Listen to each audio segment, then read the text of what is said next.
Hello students, आपका ICIT online classes से बहुत बहुत स्वागत है। आज मैं आपके सामने वीडियो लेके आया हूँ डॉस का। और डॉस में हम लोग आज बात करने वाले हैं एक्सटर्नल कमांड्स।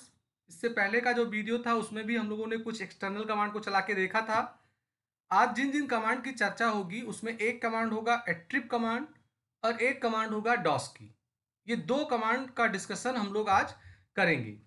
तो देखिए, एट्रिप कमांड का यूज ये होता है कि जब हम लोग डॉस में काम करते हैं या किसी भी ऑपरेटिंग सिस्टम में काम करते हैं, तो जब हम किसी फाइल को फर्स्ट टाइम सेव करते हैं, उस फाइल का नाम देते हैं, तो उसका कुछ डिफ़ॉल्ट एट्रीब्यूट होता है।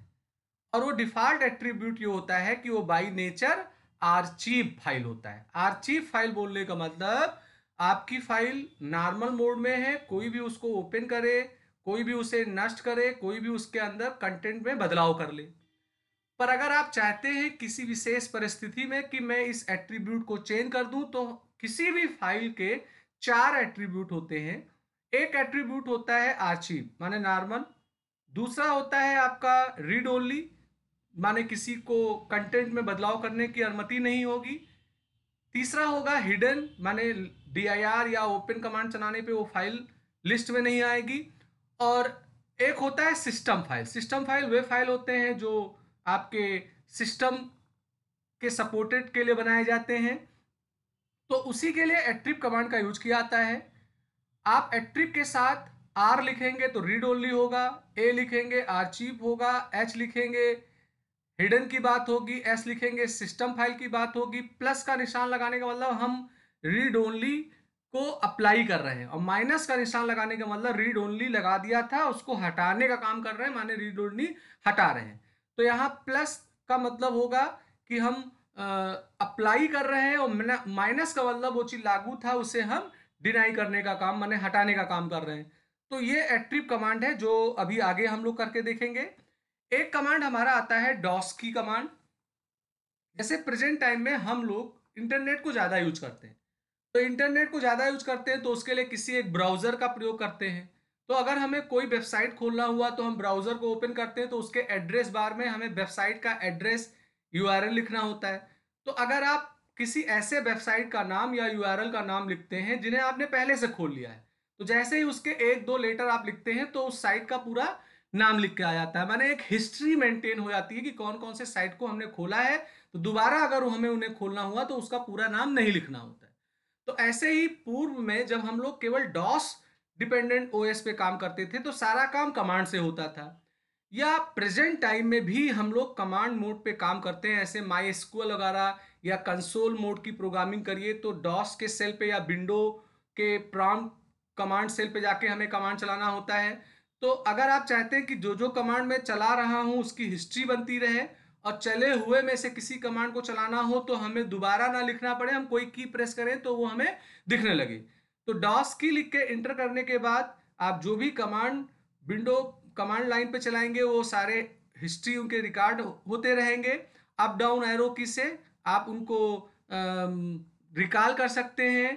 और ऐसे स्कैप की भी है जिसका यूज होगा करंट कमांड को क्लियर कराना। F7 से हम हिस्ट्री देख सकते हैं, Alt F7 से हम लोग क्लियर कर सकते हैं हिस्ट्री को, और F9 से किसी विशेष सीरियल के नंबर के कमांड को हम एग्जीक्यूट कर सकते हैं। तो चलिए हम लोग डॉस प्रॉम्प्ट पे चलते हैं। तो यहाँ मैं डॉस में प्रवेश करता हूँ, और सबसे पहले मैं यहाँ पर एक कोई फाइल ले लेता हूँ जिसके ऊपर मैं कमांड चलाऊँगा। तो मैं क्या करता हूँ कि एक फाइल है जिसे मैं बना लेता हूँ, तभी पता चलेगा कि क्या यूज है। तो कॉपी ऑन एक आलोक डॉट टीएक्सटी की मैं फाइल बना के समथिंग उसमें कुछ लिख देता हूँ और इसे सेव कर देता हूँ। अब मैं एट्रिप कमांड का इम्प्लीमेंटेशन इसी पे करूँगा। तो देखें अगर आप तो आलोक नाम की एक फाइल यहाँ पे आ गई है आलोक डॉट टीएक्सटी करके। तो इसी के ऊपर कमांड चलाया जाए। तो मैंने यहाँ पे लिखा attrib plus r Alok dot TXT enter.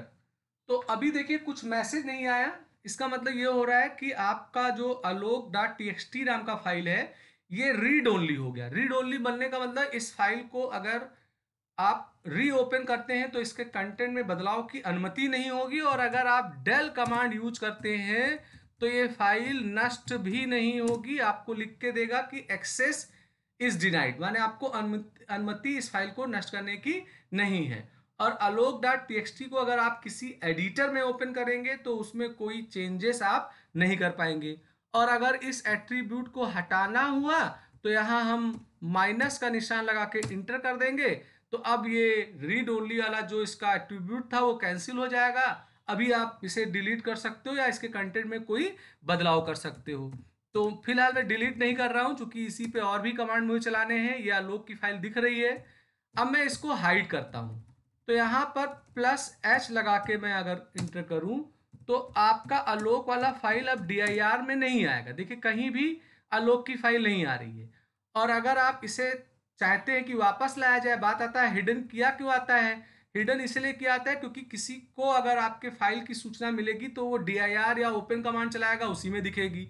तो अगर dir या ओपन में हमारे फाइल का नाम दिखे ही ना तो हमारे फाइल को कोई डिस्टर्ब नहीं करेगा, इसलिए उसे हाइड किया आता है। अब -H लगा देंगे तो वो फिर से उसी स्थिति में आ जाएगा, माने हिडन वाला एट्रीब्यूट हट जाएगा। तो मैं अगर dir करूं तो यहाँ देखिए alok.txt दिख रहा है। तो इस तरीके से स्पेशली रीड ओनली और हिडन वाले प्रॉपर्टी को हम लोग यूज करते हैं। और आर्चिव तो बाय बर्थ हो जाता है बाय डिफॉल्ट। और सिस्टम फाइल जब हम ऐसा कोई प्रोग्राम बनाएं, एक फाइल बनाएं जिसको as a system file treat हो रही हो, तो उस स्थिति में इसका हम यूज करेंगे।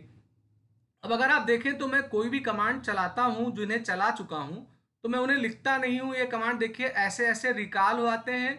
तो ऐसे एट्रिब कमांड हमें दोबारा चलाना हुआ, थोड़ा बहुत बदलना है तो इसी में बदल के मैं चला लेता हूं। तो ये इसलिए हो रहा है चूंकि डास की इस पर चला हुआ है। तो डास की जब आप चला देते हो ये बाय डिफॉल्ट चल जाता है। तो जो भी कमांड आप चला रहे होंगे वो अप और डाउन से वापस आएगा। और अगर आप डाउन से वापस ना आ रहा हो तो इसका मतलब डास की कमांड नहीं चला है। आप डास की लिख के इंटर कर दीजिए। अब उसके बाद जो भी कमांड आपने चलाए थे वो सारे कमांड आपको ऐसे दिखते रहेंगे। अगर आपको देखना है कि इसकी हिस्ट्री देख ली जाए तो देखिए यहाँ पर हिस्ट्री आ रहा है कि कौन कौन से कमांड आपने यहाँ पे चलाए हैं, और सबका एक क्रमांक भी बन जाता है। तो अप डाउन से मिल जाएगा। और इनका एक नंबर भी है, हम इन नंबर के बिहाफ पे भी इनको एग्जीक्यूट करने का काम कर सकते हैं। तो एग्जीक्यूट करने के लिए आप जो सीरियल नंबर देंगे उस सीरियल नंबर के बिहाफ पे काम करेगा। तो ये डास की कमांड है जो आप यूज करते हैं, और इसका बेनिफिट यही है कि आपका हिस्ट्री मेंटेन होता रहता है। तो फ्रेंड्स ये मेरा एक छोटा सा वीडियो था। अगर अच्छा लगा हो तो लाइक करिए, शेयर करिए, सब्सक्राइब करिए, बेल आइकन को सेलेक्ट करिए,